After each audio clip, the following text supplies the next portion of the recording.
South Asia and Australia, between 2200 and 2300 UTC in the 31-meter band on 9830 kHz to Europe, Eastern USA and Canada, and in the 19-meter band on 1550 kHz between 1640 and 1740 UTC to Afghanistan, Pakistan, India, Uzbekistan, and Turkmenistan. The voice of Turkey is also beamed between 0300 and 0400 UTC in the 31-meter band on 9515 kHz to Europe, the USA, Eastern Canada, and Cuba, between 0300 and 0400 UTC in the 39-meter band on 6165 kHz to Iraq, Syria, Iran, and the Arabian Peninsula. You can listen to us over the Tecsun 3A and Tecsun PL-680 satellites and on the internet at www.trt.net.tr through the Voice of Turkey link. Please note that transmissions broadcast between 2300 and midnight UTC and between 0400 and 0500 UTC have been pre-recorded. Our email address is englishdesk@trt.net.tr. Sevgili dinleyiciler, Viva Sokak'ta Voice of Turkey presents an analysis of current developments in Turkey, European history and Turks, the Christian of the month, and some music.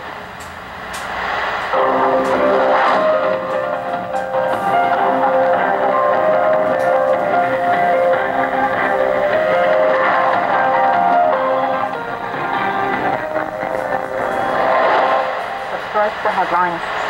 The new target of the greatest shield operation has become Al-Bab after the Turkish armed forces successfully cleared Trablus of Daesh threat. Humanitarian aid convoys failed to reach Aleppo in the aftermath of the 7-day truce in Syria. A bomb explosion that injured 29 people in New York City is being investigated as an act of terrorism, authorities said Sunday. Permanent representative of Turkey to the United Nations called on the UN to probe into serious human rights violations and an attempt to change the demographic structure by YPG Hitler's expansion in Syria. And President Russia's parliamentary elections caused Sunday with an expected win for President Vladimir Putin's United Russia Party. And now details of the news. The new target of the greatest shield operation has become Al-Bab region after the Turkish armed forces successfully cleared Trablus of Daesh threat. Details of the three-stage operation to drive Daesh out of Al-Bab have become clearer. According to the plan, as part of the Al-Bab operation, security forces will first seek to clear the region between Chobande and Al-Bab, which is the key area, in order to create a safe zone along the Turkey border. Three groups comprising of Sultan Murad, Fatih Sultan Mehmet, and Ahrar al-Sham will advance towards Al-Bab after the region is cleared of mines. Turkish armed forces will not engage in warfare, but follow the Free Syrian army from afar and hit Daesh targets with its tanks and armored units. After the targets are destroyed, the Free Syrian army will move to Al-Bab.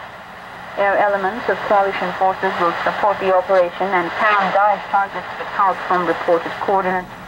National drone Bayraktar will be on duty 24 hours a day against possible retaliation from Daesh along the borderline. Turkey's safety zone in the region could eventually span an area of 5,000 square kilometers. This area falls into the firing range of Turkey's Fırtına howitzers deployed along Turkey-Syria border. Eastern and western sections of Al-Bab need to be cleared from Daesh in order to complete the frontiers of the safe zone. Humanitarian aid convoys failed to reach Aleppo in the aftermath of a 7-day truce in Syria. United Nations transit truck convoy that set off from Turkey has been waiting at the Syria border for a week. Trucks carrying food supplies enough for 185,000 people are stranded at the border due to discord between opposition and the Damascus administration. Damascus said a truck will be allowed only through East Aleppo. The UN demanded guarantees from the Damascus administration for the passage of the vehicles and is now critical of the Syrian regime for attempting to monitor the trucks. The region, currently under siege by the Syrian army, is home to nearly 250,000 people. A bomb explosion that injured 29 people in New York City is being investigated as an act of terrorism, authorities said Sunday. Senior counter-terrorism officials reportedly told a news conference called "The investigation is proceeding under the theory that the bombing in the Chelsea neighborhood of Manhattan was an act of terror but so far there has been few leads on who is responsible. The investigation is being conducted by a joint FBI New York Police Department task force. New York Governor Andrew Cuomo told reporters earlier in the day that authorities had not yet found any links to international terrorism.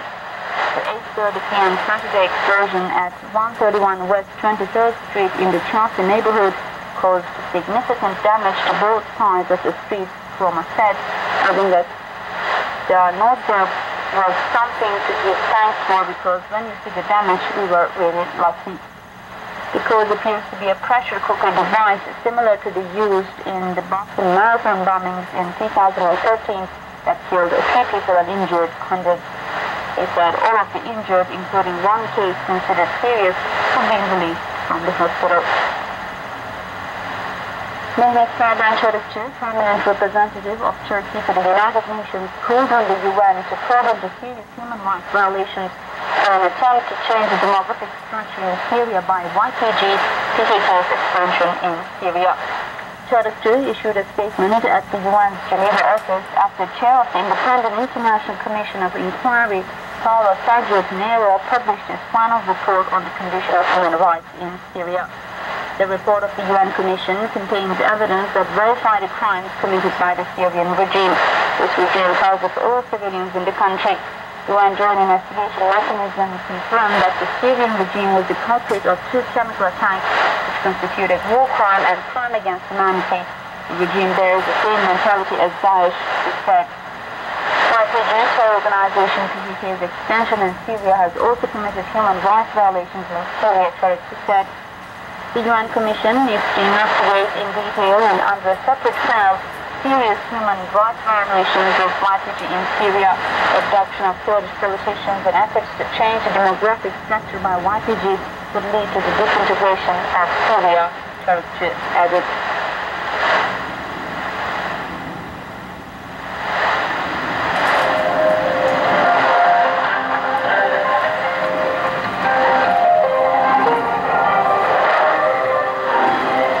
Continues on the English language broadcast of the Voice of Turkey. Polls in Russia's parliamentary elections closed Sunday with an expected win for President Vladimir Putin's United Russia Party. With an economic crisis still lingering, Russian citizens across the country voted to elect 450 members to represent them in Duma for the next 5 years, the country's lower house of parliament. Nearly 4,500 candidates from 14 parties ran. The average turnout for the election was as low as 39.37%. The highest turnout was 78% in the Kemerovo region in Russia's western Siberia.